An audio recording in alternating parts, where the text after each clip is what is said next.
the HBCUs had 0 players drafted in 2021.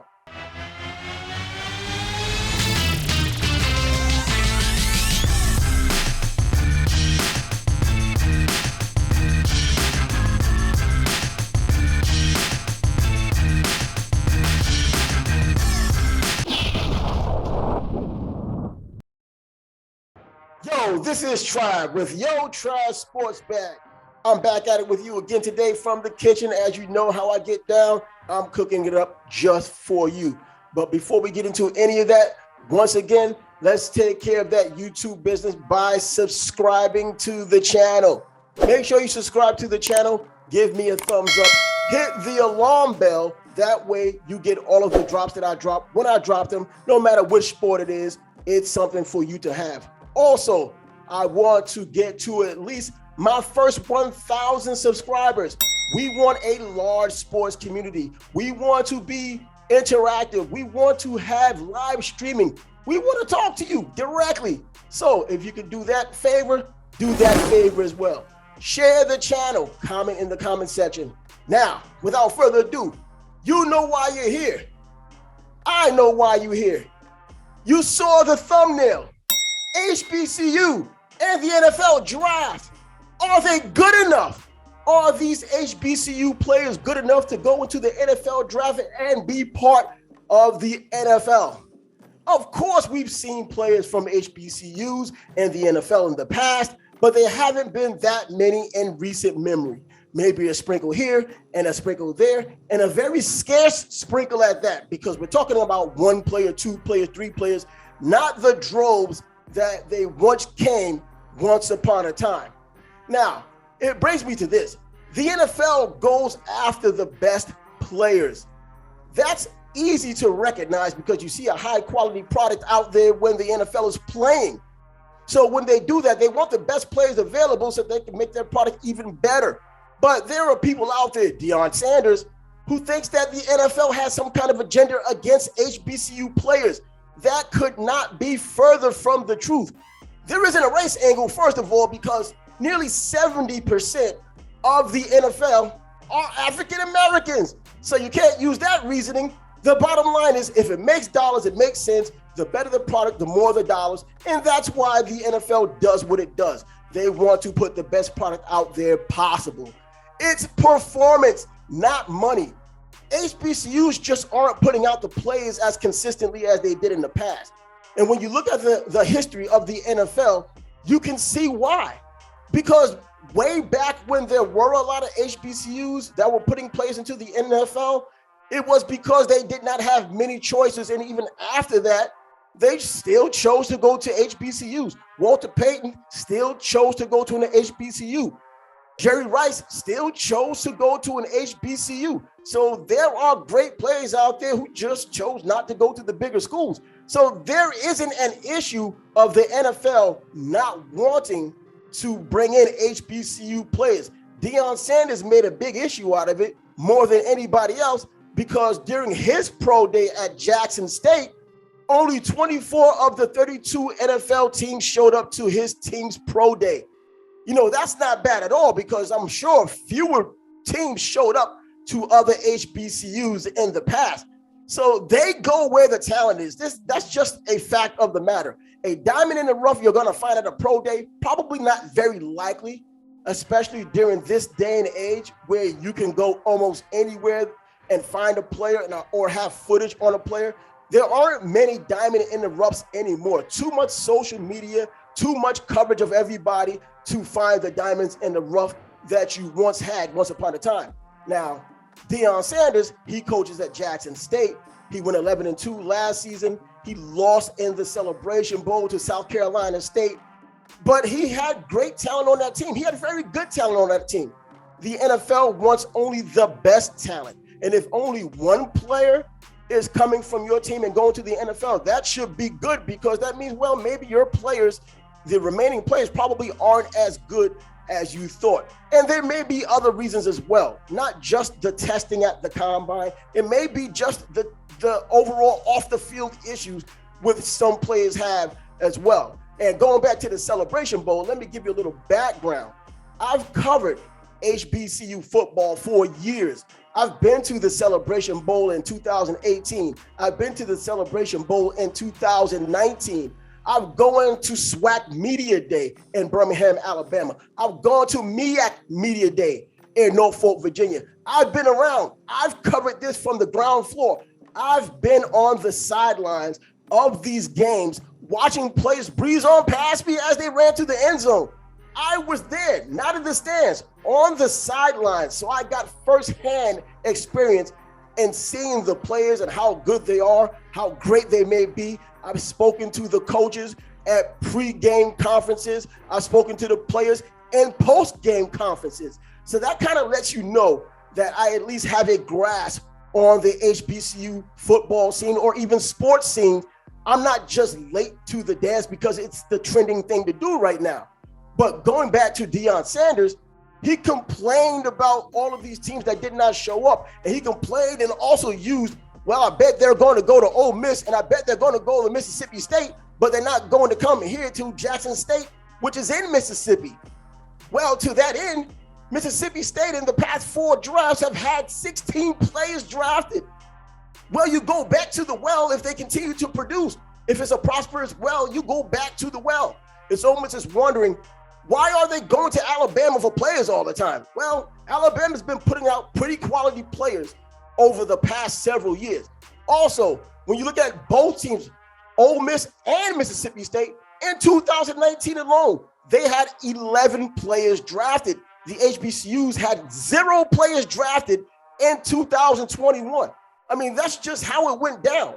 There aren't as many quality players, especially from the grassroots level in HBCU football, for you to come to that conclusion that the NFL simply doesn't want them because they're from HBCUs. If you're a quality player, they will find you. Michigan State had 0 players drafted in 2021. Are you telling me players from an HBCU can go to Michigan State and be starters? Or can an HBCU beat Michigan State? That's probably not very likely. So Deion Sanders needs to kind of tailor it down a little bit and really get to the real issue. The talent from the ground floor up at HBCUs simply isn't there. Until recently, with Travis Hunter deciding to go to Jackson State as the #1 player in high school football, Deion Sanders snatched him away from Florida State. Until you get some consistency in that cycle, you're not going to have those real quality players on a consistent basis coming through an HBCU pipeline. That's just a fact of the matter. And if you look at the past teams that had HBCU players that ended up going into the NFL, especially at the quarterback position, they were transferred from bigger schools who did not get their opportunity at the bigger school. So they transferred to an HBCU. Tavares Jackson, I believe the last quarterback to get drafted by the NFL, going to the Minnesota Vikings, coming from Alabama State University. But before that, he was at Arkansas. So he did not come in with the intention of playing for an HBCU, go through the HBCU ladder, and eventually end up in the NFL. That just simply did not happen.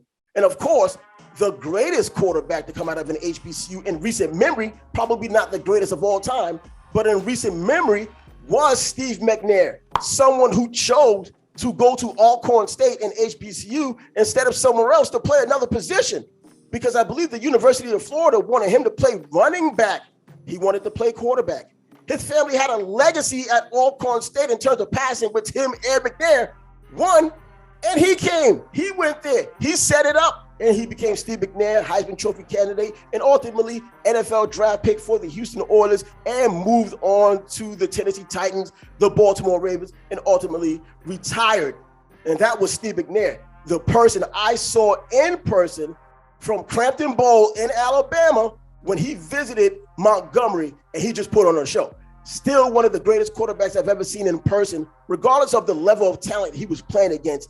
He absolutely dominated the way he should have dominated. So there are players that come through, and even the ones who are not drafted, they get their opportunities because the NFL wants the best players because it helps their product put out a premium product. And if I go back to Ted White, who came out of Howard University, the Bison, he had his opportunity.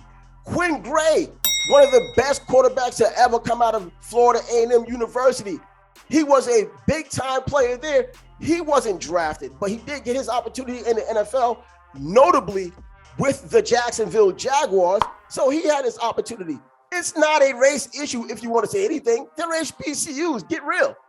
You had Kendrick Nord, who came from Grambling and went there. Devontae Kincaid, who left Ole Miss and went to Grambling, put up spectacular numbers. He ended up in Canada. There isn't an agenda against these players.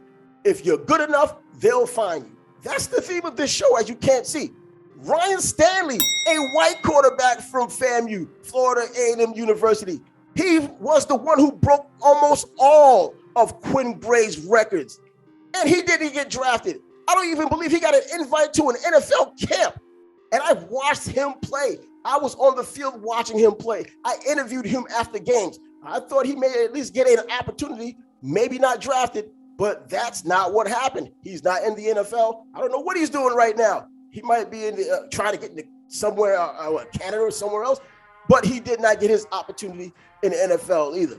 Akil Glass, this is the most recent quarterback I've seen who I thought had NFL potential. Even as a 7th rounder, he wasn't even invited to the NFL draft for year 2022. So these are quarterbacks we're talking about. How about other positions? Well, there's Jermaine Martin, another transfer, not someone who went in deliberately to an HBCU to make his name. He came from Coastal Carolina. He had issues at Coastal Carolina. He left Coastal Carolina because of those issues.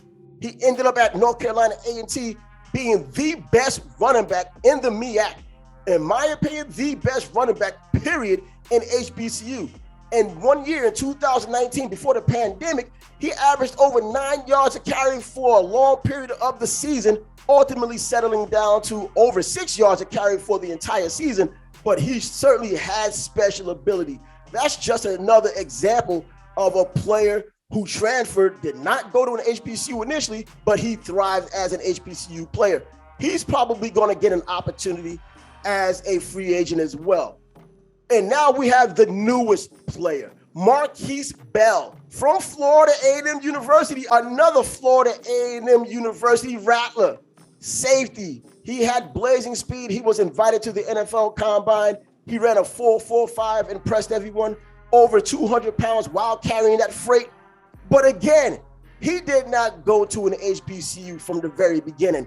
He came from Maryland after having options with major Division I programs. He was a 4-star player coming out of high school and from New Jersey. He makes his way down to Florida A&M University, and now he's an NFL prospect. That's what's happening.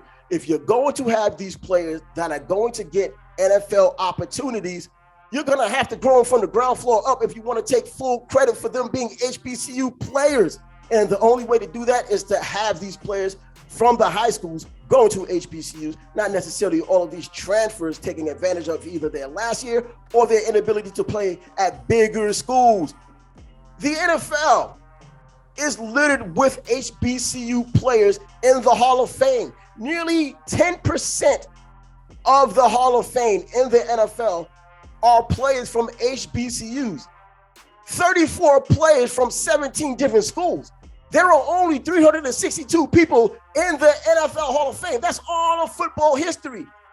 And you have all of these HBCU players there.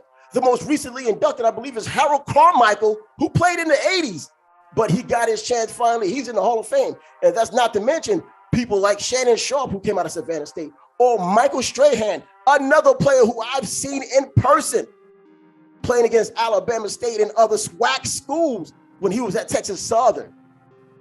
As you can see, once again, if you're down with all these sports, just check out these sports right here. There's a selection of 4. It's not just boxing. It's not just football. It isn't baseball. It isn't anything. It's everything. So if you're down with that program, subscribe to the channel. Give me the thumbs up. Share this content. Until next time.